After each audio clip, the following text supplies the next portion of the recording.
Après notre dîner de Noël, j'ai constaté que ma carte avait été débitée pour tous les cadeaux. Fernando, mon père, a déclaré, nous avons voté. Tu n'as pas d'enfant, donc tu devrais payer pour ceux qui en ont. Tremblant, j'ai sorti mon téléphone et lui ai dit, alors tu vas adorer ce qui arrive maintenant. Il a ri. Le lendemain, mon téléphone a explosé. 53 appels manqués, des cousins hurlant, Rosa, ma mère, suppliant, et Fernando me demandant de le stopper, mais il était déjà trop tard. Ce n'est pas possible, dis-je, la main figée dans les airs tenant ma fourchette. J'avais vérifié mon mobile sous la table. Au début, je pensais qu'il s'agissait d'une erreur. 3 642 € débités de ma carte de crédit ce matin-là, mais j'ai ensuite vu le détail. Grand magasin, magasin de jouets, site de vente en ligne, tous les cadeaux, chacun d'eux. Qui a fait ça, demandai-je à voix basse, mon ton tranchant le bruit du papier cadeau et les chants de Noël en sourdine provenant des enceintes. Fernando a levé les yeux de son verre de vin avec une tranquillité excessive, comme si je lui avais demandé si la dinde était trop cuite. Nous avons voté, a-t-il dit, impassible. Tu n'as pas d'enfant, donc c'était logique. J'ai cligné des yeux. Et ils ont trouvé ça normal? Bien sûr, il a continué, comme s'il parlait de la météo. Tu n'as pas d'enfant, nous oui. Alors, nous avons pensé que ce serait juste que tu couvres les cadeaux cette année pour les petits. Je l'ai fixé. Puis j'ai tourné les yeux vers Rosa, qui baissait le regard sur son assiette. Valeria, ma sœur, continuait de boire son vin tandis que ses jumeaux déballaient les boîtes de Lego que, apparemment, j'avais payées. Mon cousin Nicolas m'a lancé un regard gêné, comme s'il savait que c'était mal, mais n'allait rien dire. Ils avaient utilisé ma carte sans même me demander mon avis. Ils ont décidé que je devais tout payer seulement parce que je suis célibataire. Tu dis toujours que ça ne te dérange pas d'aider, murmura Rosa. Aider, répétai-je presque en riant. Aider, c'est offrir. Cela, c'était une conspiration dans le couloir. Ne fais pas de drame, dit Fernando en haussant les épaules. Ce n'est que de l'argent. Tu en as de reste. Mon cœur battait si fort que j'avais à peine entendu ces mots au-dessus du bruit dans mes oreilles. Je regardais autour de la table, 12 personnes, dont la moitié ne m'avaient pas parlé de l'année, sauf pour me demander un service ou un prêt. Et maintenant, ils s'étaient silencieusement accordés pour que je finance leur festivité comme si c'était une récompense pour mon célibat. Vous êtes incroyable, dis-je en me levant. Reste assis, s'écria un de mes cousins. Ne gâche pas l'ambiance. Les enfants s'amusent. Oh, ne vous inquiétez pas, dis-je en sortant mon téléphone de ma poche. Je ne vais pas gâcher l'ambiance. Je vais mettre fin au spectacle. Qu'est-ce que ça veut dire? Demanda Fernando, amusé. Je le regardai dans les yeux. Ça veut dire que tu vas adorer ce qui arrive maintenant. Il a ri. Il a vraiment ri, comme s'il pensait que je bluffais, comme s'il pensait que je n'avais pas le courage de faire ce que j'aurais dû faire depuis des années. Mais le lendemain, il ne riait plus, car le lendemain, mon téléphone a encore explosé.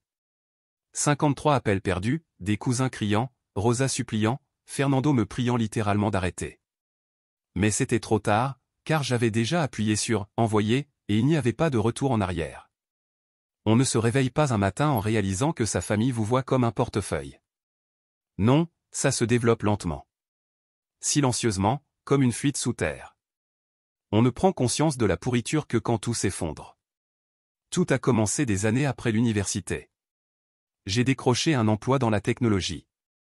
Rien d'extraordinaire, juste un travail stable, une couverture santé et un salaire qui ne stagnait pas. Valeria, ma sœur, est tombée enceinte à 23 ans et est revenue vivre chez nos parents. Mon cousin Enrique a abandonné ses études et a commencé à se trouver pendant cette longue année. Fernando et Rosa disaient que tout le monde traversait une mauvaise passe, et moi, j'étais celui qui avait tout sous contrôle. C'est ce qu'ils me répétaient. Ça va pour toi, tu n'as pas besoin de grand-chose, me disait Rosa avec un sourire doux, presque condescendant. Tu as de la chance. Tu devrais partager cette chance, avait un jour déclaré ma tante en acceptant un chèque de loyer que je lui avais donné pour son fils. Au départ, c'était peu. Fourniture scolaire pour les enfants, argent pour l'essence pour les entretiens, contribuer aux cadeaux groupés d'anniversaire que je n'avais jamais approuvés. Mais ensuite, c'est devenu constant. Quand mon frère Alvaro a perdu son emploi, j'ai payé son loyer pendant 6 mois. Lorsque ma cousine Camilla a voulu lancer son petite entreprise, j'ai couvert ses frais de magasinage facile et acheté son premier stock d'inventaire. Elle a vendu 2 produits et n'en a plus jamais parlé. Quand mon oncle Manuel a eu un problème de santé et qu'il n'avait pas d'assurance, qui a réglé la facture? Oui, c'était moi. Je ne me plaignais pas, du moins pas au début. Je me disais toujours, c'est ce que fait une famille. Mais voici la vérité. La famille ne te remet pas le couteau et ne te remercie pas de t'être vidé. Ils m'ont pressé jusqu'à me laisser épuiser, et je l'ai permis. Le pire, c'est qu'ils agissaient comme s'ils me rendaient service. Comme ça, on peut se sentir bien en aidant. Ton nom figure sur la carte du groupe. C'est quelque chose de spécial. Ne sois pas si tendu. Nous sommes de la famille. Personne n'a jamais dit merci une seule fois. Et ce n'était pas juste l'argent, c'était le temps, l'énergie, l'attention, l'épuisement émotionnel. J'étais le babysitter par défaut, le contact d'urgence, celui vers qui l'on se tournait quand il fallait de l'aide. Une veille de Noël avec la grippe, j'ai écrit à Rosa pour lui dire que je ne pourrais pas venir. Elle a répondu « Ok, mais tu peux quand même envoyer les cadeaux. Les enfants t'attendent. » Je me souviens d'avoir été assis par terre dans la salle de bain, enveloppé dans une couverture, la tête tourne par la fièvre, pensant « Pourquoi ne se souviennent-ils de mon existence que quand il faut payer une facture ?» Mais le moment où tout s'est éclairé, l'instinct qui a déclenché la réaction en chaîne, c'était 3 mois avant ce dîner de Noël. J'ai amené ma nièce à une librairie et les laissé choisir ce qu'elle voulait. 150 € plus tard, j'avais des fournitures artistiques, des livres à couverture rigide et un paresseux en peluche géant qu'elle a nommé « Paresseux ». Elle était heureuse et moi aussi, jusqu'à ce que je la dépose chez elle. « D'où vient Paresseux ?» a demandé Valéria. J'ai souri. Je l'ai laissé le choisir aujourd'hui. Valéria a froncé les sourcils. Tu vas l'habituer. Tu crois que tu es l'oncle sympa juste parce que tu as de l'argent? Je clignai des yeux. Quoi? La vérité, lâcha-t-elle avec mépris. Tu devrais dépenser moins en jouets et plus en personnalité. Cela m'a frappé si fort que j'ai presque ri. J'avais passé tout le week-end avec sa fille, un temps que j'aurais pu consacrer à me reposer, à sortir, à vivre, et à la place d'un merci, j'ai reçu des moqueries comme si aider me rendait pathétique. C'est alors que le masque est tombé. Pas le sien, le mien. Je les ai vus pour ce qu'ils étaient, des profiteurs déguisés en êtres chers, experts en culpabilité. Jamais ils ne m'avaient respecté, à peine mes mails. Ce n'était pas de la famille, c'était une source de financement. Et puis est arrivé décembre. Les plans de Noël ont commencé à circuler dans le groupe familial à la mi-novembre. Bien sûr, il était attendu que j'organise tout une fois de plus. Que j'achète des cadeaux pour tous les enfants encore une fois. Que je sois le Père Noël avec une limite de crédit, une fois de plus. Cette fois, j'étais prêt à dire non. Je le jure. Mais ensuite, Fernando m'a écrit personnellement, « Tu es très bon pour ces choses. Pourquoi ne t'occupes-tu pas encore une fois de tous les cadeaux? Puis nous organiserons ça. » Ils n'ont jamais rien organisé l'année dernière, ni l'année d'avant. C'est donc avec un ton froid que j'ai répondu, seulement si nous convenons à l'avance de qui va payer. Il m'a laissé en vue et n'a pas répondu pendant 3 semaines. Je pensais peut-être qu'ils avaient reçu le message. Mais je me suis trompé, car ils ont utilisé ma carte de secours. Une carte que j'avais donnée à Rosa il y a des années, au cas où. Elle avait toujours le numéro et apparemment l'avait partagé, car le relevé montrait des achats dans 5 magasins différents, aucun à proximité de chez elle. Elle n'a rien acheté. Ils ont tout acheté. Et quand je l'ai mentionné au dîner, ils ont ri. Ils ont ri. Les mots exacts de Fernando, nous avons voté. Tu n'as pas d'enfant, donc tu devrais payer pour ceux qui en ont. Comme si c'était juste, comme si c'était une démocratie, comme si je n'avais pas le droit de dire non. À ce moment-là, j'ai compris. Ils y croyaient vraiment. Ils pensaient que j'existais pour alléger leur fardeau, que ne pas avoir d'enfant signifiait que je devais payer un impôt à ceux qui en avaient, que ma vie, ma paix, mon temps, mes finances étaient optionnelles par rapport aux leurs.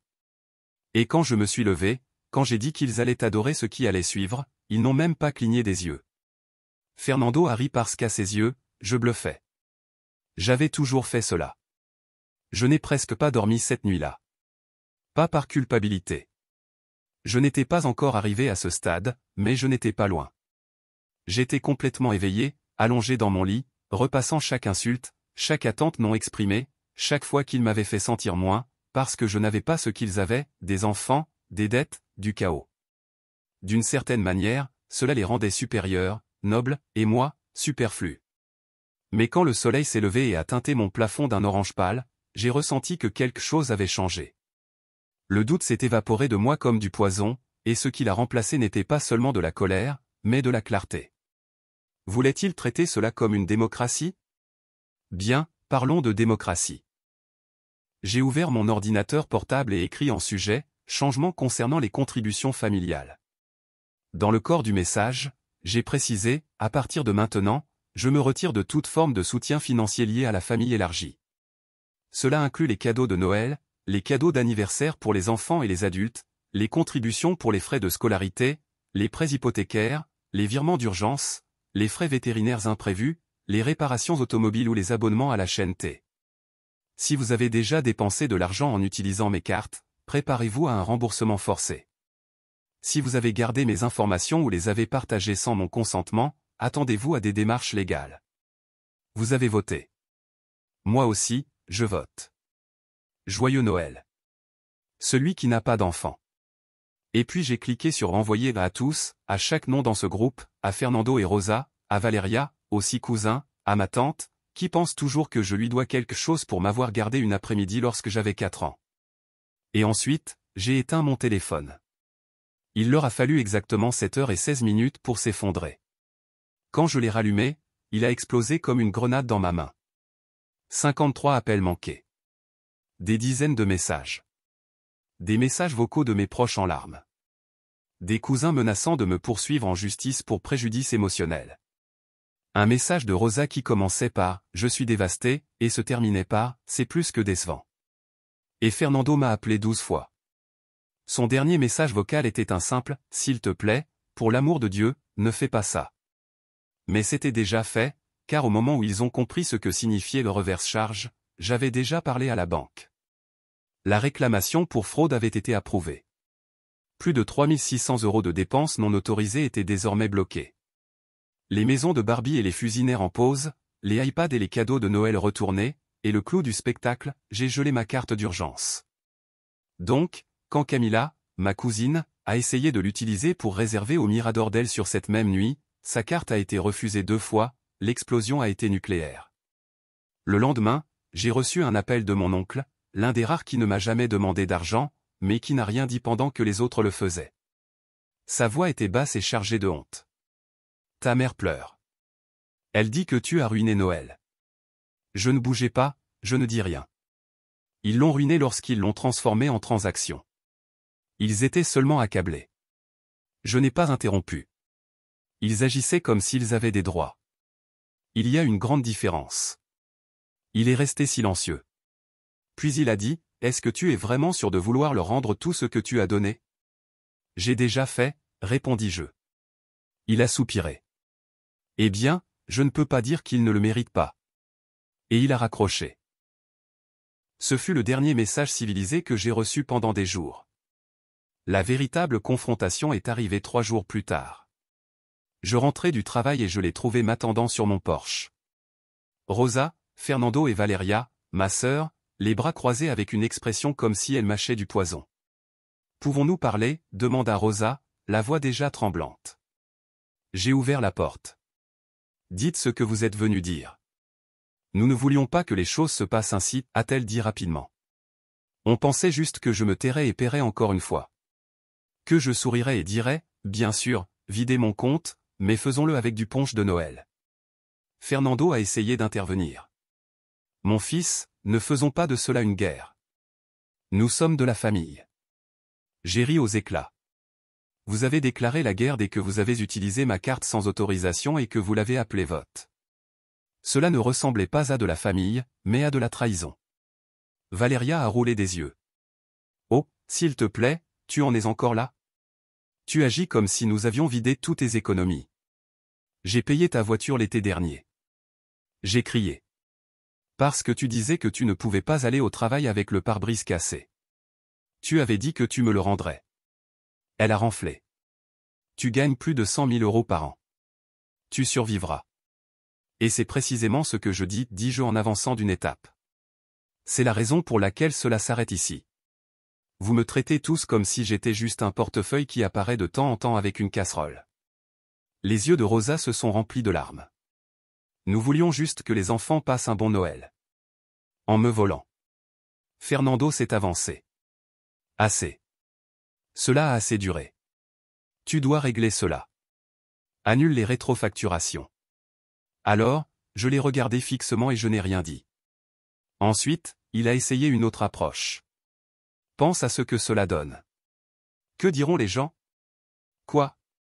As-tu trahi ta famille pour quelques jouets? Je n'ai même pas cligné des yeux. Je ne répondis pas, je veux qu'ils disent que j'ai enfin eu le courage de me dresser. Et alors j'ai dit la phrase qui a fait émettre un cri étouffé à Rosa, crier Valeria et faire devenir Fernando complètement blanc. J'en ai fini avec vous tous. J'ai déjà bloqué vos numéros et ce week-end, je déménage dans une autre communauté. Seul le silence était glorieux. J'ai ouvert la porte de ma maison. Maintenant, sortez de mon Porsche. Les 48 premières heures après cette confrontation furent complètement silencieuses et, franchement, c'était magnifique. Pas d'appel, pas de message passif-agressif, pas de bombe de culpabilité déguisée en « comment vas-tu ?» Pour la première fois depuis des années, je pouvais respirer. Je me suis assis par terre avec une tasse de café et une playlist à écouter, réalisant que je ne portais le poids de personne d'autre. Personne n'attendait que je paie une facture, que je répare un désastre ou que je sauve la situation. C'était la paix, mais je connaissais ma famille. Ils ne lâchent pas facilement prise quand ils perdent leur donateur favori. Au 3e jour, ils ont commencé à revenir en traînant dans le seul langage qu'ils connaissent, la manipulation. Et si nous parlons comme des adultes, ta mère est malade à cause du stress. Es-tu content maintenant? Les enfants se demandent pourquoi l'oncle fantôme ne les appelle plus. J'ai vu les messages. Je n'ai pas répondu, car je savais qu'aucun d'eux ne me manquait moi, mais ce que je leur apportais. Mais ensuite, quelque chose est arrivé que je n'attendais pas.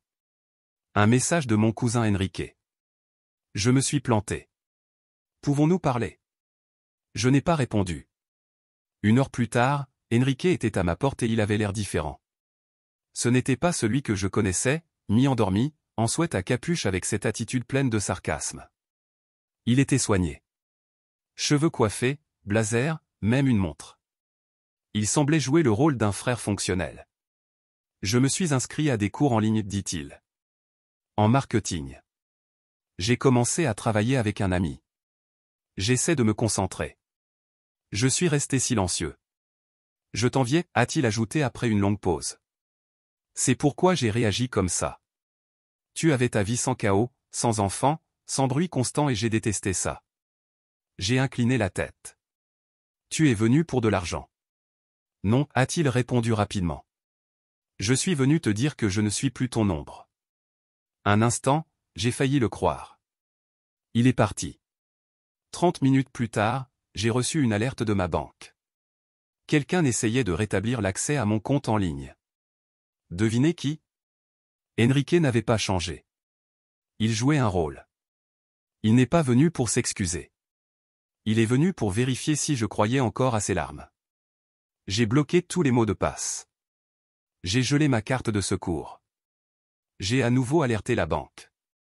Ce fut la dernière fois qu'un membre de ma famille s'approcha de ma vie et alors la liberté est arrivée. J'ai résilié mon bail.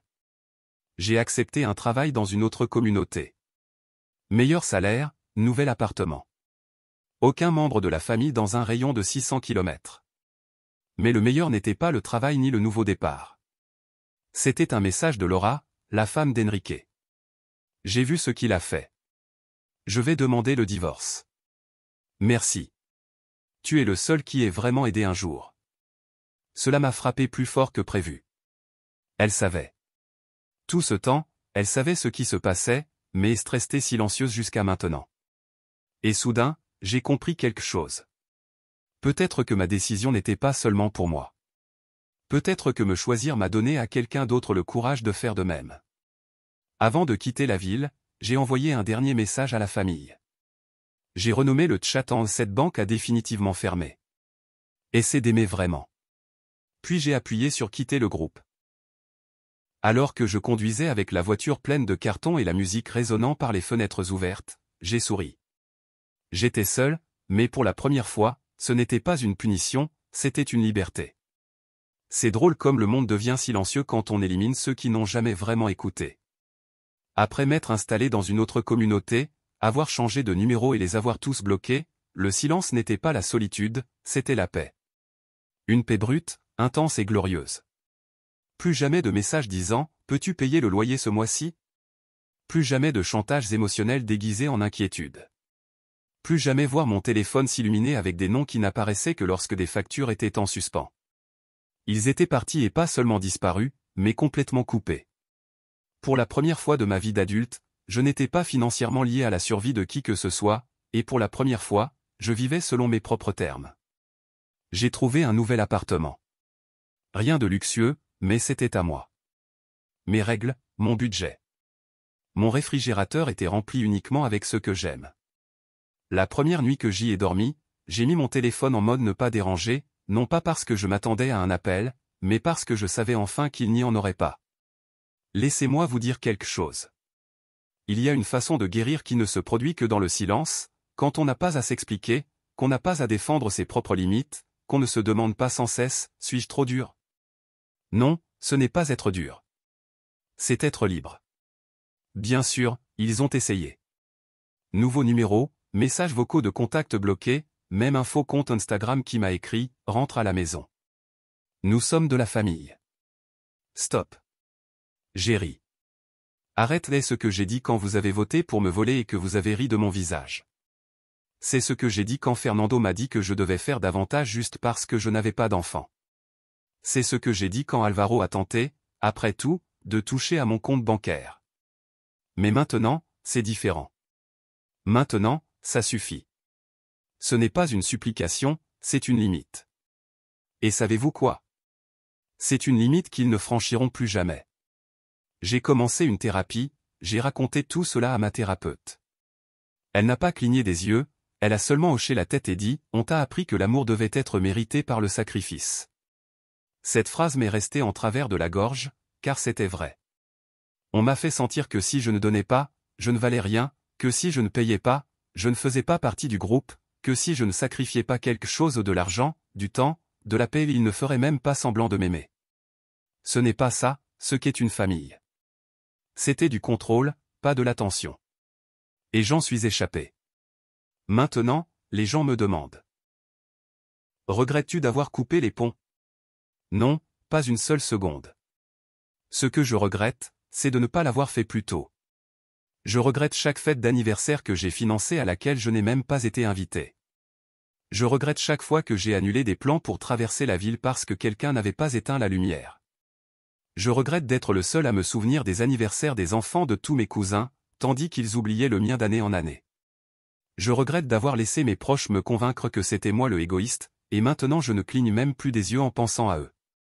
Ils ont pris leur décision quand ils ont décidé que j'étais utile, pas aimé. Ils ont voté, et maintenant c'est à mon tour de voter. À l'unanimité. Coupé. Mais voici le rebondissement qu'ils n'ont jamais vu venir.